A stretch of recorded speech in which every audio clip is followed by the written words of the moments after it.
Hey everybody, good morning. Welcome to the Morning Devo with Bo-O, looking more like John the Baptist daily, I think. Hey, hope you're doing good. My name is Bo Willette, and this is the devotion that I do, usually daily. Last week, I had just a gnarly busy week, so I was off. I had to take the time off the Devo. I just wasn't able to get in and do it. So some weeks are like that, and last week was definitely a doozy of a week. And I love to be sporting my whosoever hat. God so loved the world that whosoever believeth in him shall not perish but have everlasting life. And this is my special cap with my memorial hat for my mentor's son, Jake. And this is the hat that I had made when his memorial was happening. And so I love sporting this cap. Reminds me of Jake. Jake was a neat dude, drummer, loved the Lord tremendously, and he lives on in our hearts for sure. So it is June 26th. I will be out in SoCal, back in my hometown, in, July 2nd on. So I'll be here for services July 2nd, and then I'll be out after the 2nd of those services. I'll be after the services. I'll be gone, and for a week, and then I'll be back. So yeah, it's that summer interesting kind of stuff going on. Well, let's get into the Devo. I had this really interesting quote that I was going to read to you guys. And, we're in this book of Ecclesiastes. We'll be finishing the book soon, by the way. And this is a real existential book. I love it because everybody goes through this time in their life where they kind of wonder, like, what's going on? Where's God? It seems like there's no justice. It seems like this happens and it just keeps going. And really, it seems like there's just times of this and times of that. And we all go through this circle of life thing, and then we die. And that's kind of how it goes. And so I'm so glad this book's in the Bible, because it's really how we feel as human beings a lot of the times. And we certainly, all of us go through these times, especially, when you're in your 20s. A lot of times the rude awakening of the the mortality of your life kind of hits you like, oh my God, like I'm already 20, like, you know, I'm going to die at some point. And all of a sudden you start having these big questions, you know, and then you start seeing the, in a sense, vanity of it all. And that's what's cool about this book. Solomon, of course, is teaching us. He's the preacher, hence the term Ecclesiastes, but he's the preacher in the sense that he's been around the block, and he's, you know, lived a lot of life, and he's lived for pleasure. He's lived for fame. He's lived for money. He's lived for artistic reputation. You know, entertainment, if you will. I mean, he's really lived for all kinds of things, but he finds that it all fails. But it's still a part of our human hearts. But let me let you hear another existentialist, Hermann Hesse, and I want to read this to you just so you see what even more modern existentialists sound like. We fear death, we shudder at life's instability. We grieve to see the flowers wilt again and again, and the leaves fall. And in our hearts we know that we, too, are transitory and will soon disappear. When artists create pictures and thinkers search for laws and formulate thoughts, it is in order to salvage something with the great dance of death, to make something last longer than we do. Wow. There's a lot there in that Hess quote, but it's very Solomon-like. Everything's just really a vanity around this thing called death that's going to happen. And what's going to happen, you know, when you die. All this kind of stuff Solomon's contemplating. Very cool. And I want to welcome Marcia, Paula, and the crew in the comment corner. Thanks so much for joining me today. So let's get into it. Chapter 8. How wonderful to be wise, to analyze and interpret things. Wisdom lights up a person's face. That's true too. Hey, you know, maybe I can work on wisdom, you know, just gaining some wisdom, and that'll help people out, right? That'll lighten, in a sense, you know, a person's face, softening its harshness, right? That can be something I could work on today. You know, just learning to be wise. You know, maybe I could benefit my fellow human being by that. Obey the king since you vowed to God that you would. Don't try to avoid doing your duty, and don't stand with those who plot evil, for the king can do whatever he wants. That's so true, huh? People that are in power, they tend to do whatever they kind of want to do. And, you know, we kind of got to just do what we have to do. But they kind of get to do what they want to do. Isn't that true? But I like that proverb that says, you know, hey, don't stand with those who plot evil. You know, that's a real good one, right? You know, don't stand with them. You know, take a stance with them. You know, many in our day, they take a stance, right? We have, like, we go out on the streets, we picket, you know, we show our views. And a lot of times we take a stand, if that makes sense. You know, we take a stand with things that aren't good. Evil is the bending of that which is good, if you've ever wondered. Yeah, evil isn't an entity on its own. It is the bending of the good. It is the distortion of the good, right? Taking something that is good and distorting it, right? And, you know, we don't want to take a stand with that. We want to stand on, you know, in a sense, what God says. And I know that can be tough, you know. But, you know, sometimes when you're looking at life under the sun and you see the vanity of it all, sometimes we get angry and we just take a stand for anything. And I can understand that, man. I was young. I mean, when I was younger, I mean, I remember you just had a lot of bottled up anger. And I think so many times when I listen to today's college students, man, they are muddled. They don't understand man, what they're talking about.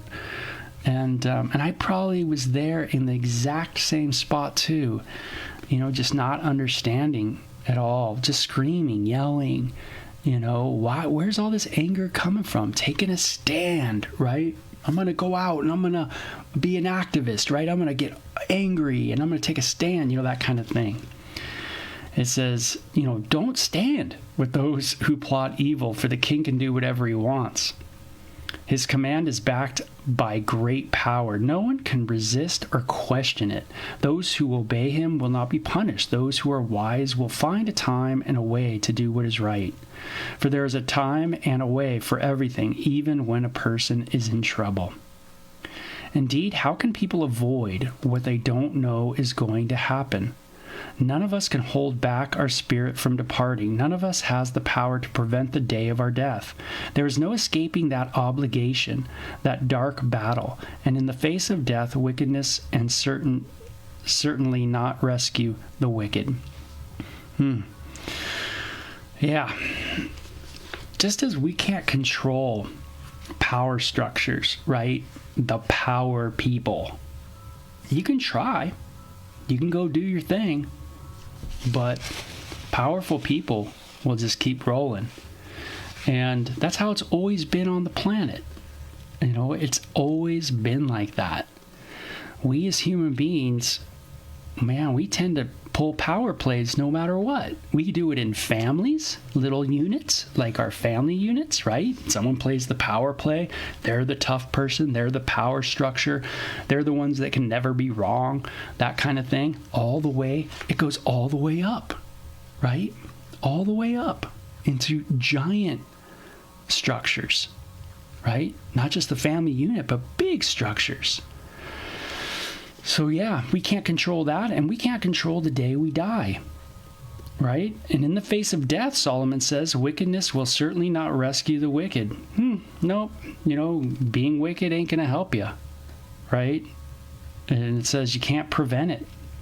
There's some things that are just out of your power, and that's something that's true. And we have to come to grips with that. Now, Christians, we should have come to grips with that.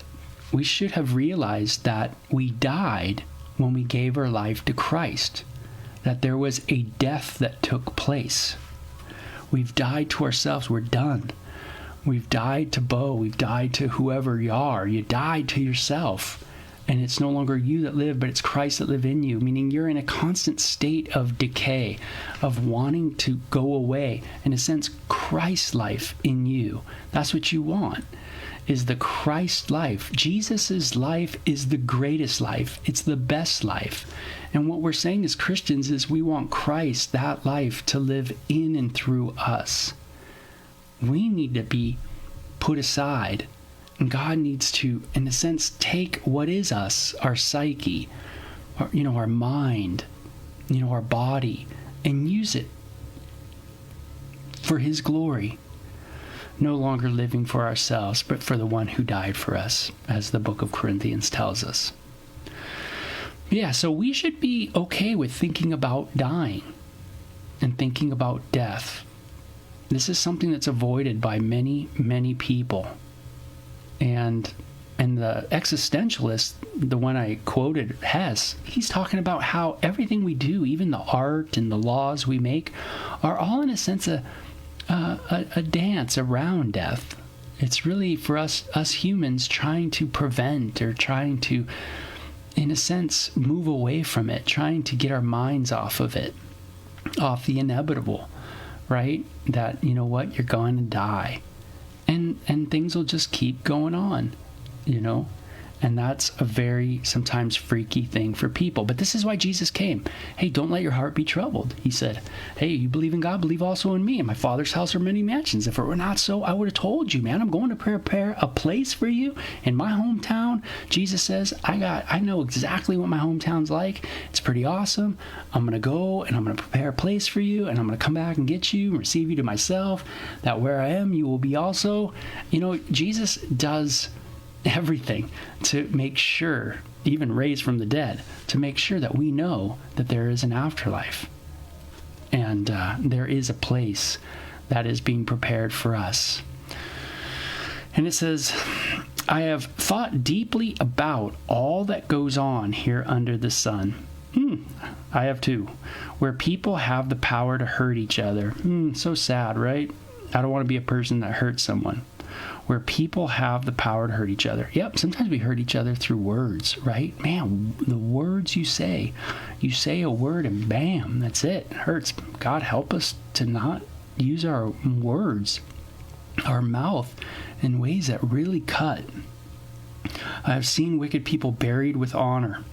Yet they were the very ones who frequented the temple and now are praised in the same city where they committed their crimes. Oh, I have seen wicked people buried with honor. Yet they were the very ones who frequented the temple. So they're wicked. They go to the temple, right? So they go to like the church. And it says, and they're now praised in the same city where they were committing the crimes. Man, Solomon says this is the crazy thing about our world, right? People die. They're really wicked people, but they're praised. See, it's the same thing as today. Same thing. You know, have you ever said today, like, hey, we praise the wicked. Like, we say that the wicked is good and the righteous is bad. That's not new. And that's what we understand from books like Ecclesiastes. Man, God help me not to call the wicked good. Yeah, have I done that? Absolutely. And it says, so he sees that interesting idea, right? People that aren't doing good, they're the famous ones. They're the one that's praised. When a crime is not punished quickly, though a person sins 100 times and still lives a long time, I know that those who fear God will be better off. The wicked will not prosper for those who do not fear God, for they do not fear God. Their days will never grow long like the evening shadows. So Solomon gives like this principle that, man, I know that those who are doing wicked, it's not going to end well. It's going to be shortened. But he also makes it very clear in the book that those that are righteous pass away and those that are wicked live long. So you could see he sees a lot of different interesting, if you will, anomalies throughout his life, just as we do. Nothing's really consistent, is it? There is no principle that just always seems to stick. Like if you do this, then this happens. If you live wickedly, then you're going to die early. You know, lightning's going to strike you. You just don't see that, right? So we probably shouldn't talk that way, right? And it says, this is not all that is meaningless in our world. In this life, good people are often treated as though they were wicked, and wicked people are often treated as though they were good. This is so meaningless. So I recommend having fun, because there's nothing better for people in this world than to eat, drink, and enjoy life. He keeps coming back to that, doesn't he? Solomon keeps coming back to this idea of like, hey, man, you know, it seems like it's so inconsistent, and there's no really downright staple principle other than we're going to die, we probably should the principle is probably to eat, drink, and kind of be merry, right? Now, Paul takes this in the New Testament and he says, hey, if Jesus didn't rise from the dead, then let's eat, drink, for tomorrow we die, right? Then sure enough, if there is no resurrection, then hey, we can live the way we want, as Solomon's talking about life under the sun, sun, right? Just on this planet. But because Jesus rose from the dead, we know there's life from the dead. We know God is personal. We know God knows us personally, right? So Solomon's looking at this world again, not through this idea of a personal God, but almost like a deist. Like God is out there, he's wound the clock, he's created everything, but it keeps going down. You know, it's just winding down, and God's somewhere out there, out in space, floating around, right? Not too interested. And so he says, the way they will experience some happiness along with all the hard work God gives them under the sun. So you can see, hey, Solomon, there he is, under the sun. In my search for wisdom and in my observations of people's burdens here on earth, I discovered that there is careless activity. Day and night, I realize that no one can discover everything God is doing under the sun. Not even the wisest people discover everything, no matter what they claim. This is where philosophy goes wrong. Philosophers have ideas on how we know, what we can know, how we perceive, how we observe, all kinds of things. And they kind of have little principles, little belief systems, in their philosophy. The way we come to peace is through within. The way we come to peace maybe is through without. There's different philosophies like that. And Solomon says, I've seen all of that. I see all the different kind of activity, all the kind of things that people are searching for, right? He calls them burdens, right? The observations of people's burdens, trying to find meaning under the sun. And he says, no one can discover everything that is going on. No one can figure it all out. That's why when you read someone like, Descartes, or you read, Jean-Jacques Rousseau, or you read Kant, or anybody, David Hume, any philosophy, you kind of come away with it and you go, oh, I kind of get that. But then, you can kind of poke holes in it all, right? And you can critique it. And then one other philosopher comes around and they critique the whole system of another. And that's right. Who can discover everything that's going on, right? That, quote, God is doing under the sun. All the different things that are going on. How we figure things out, right? Who can get it? I don't know. Well, the reason why it's so cool to think through Ecclesiastes is because people that we're going to meet have these same ideas and these same thoughts. Everybody's got a philosophy, and you need to realize that. Everybody's got a thought of why we're here or what's going on, even if it's a nihilistic one, like, oh, we're nothing and whatever. But everybody's got some thought as to the reason why and what and how and they got some kind of philosophical ideas kicking around their head. And it's good for us to have compassion, and we should be able to understand Solomon and go, man, I understand what it's like to be a human and to perceive these thoughts and to look around and go, man, that's right. There is so many inconsistencies. Why is it that the wicked seem to prosper and the righteous are seen as criminals? Why is it that the court system is so out of whack? Why do things seem to not be right? Why do people praise and celebrate things that aren't good? Why do people, stand with each other and scream at other people? Hatred. The list goes on in our day. But this is the way it's always been. This is the way we are as humans. See, Ecclesiastes has given us the problem. And the problem is we need a revelation. We need a better revelation from God. And this is what Jesus has come to do. Give us the revelation. That's why he's so vital, right? Without him, there's silence, radio silence with God. But because of Jesus, man, we got clarity. Oh, I see now. I see what God is saying. I see what God is like. I see the attributes of God in Christ. He who has seen me, Jesus says, has seen who? The Father. I have come to what? Reveal the Father. My words are truth, Jesus said. Wow. Not a truth, not a philosophy, the truth. Radical claims. So isn't that cool? What a cool chapter. I love that chapter. That was great. A lot of good things that I've certainly thought about this morning in my life.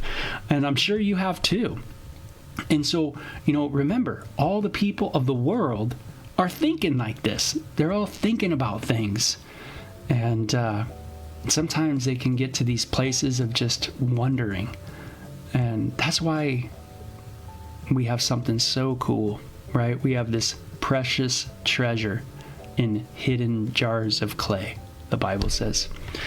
So I'm going to type right here, it's good to be back and love ya. There it is in the comment corner. You guys take care, okay? And have a great day. Bye-bye.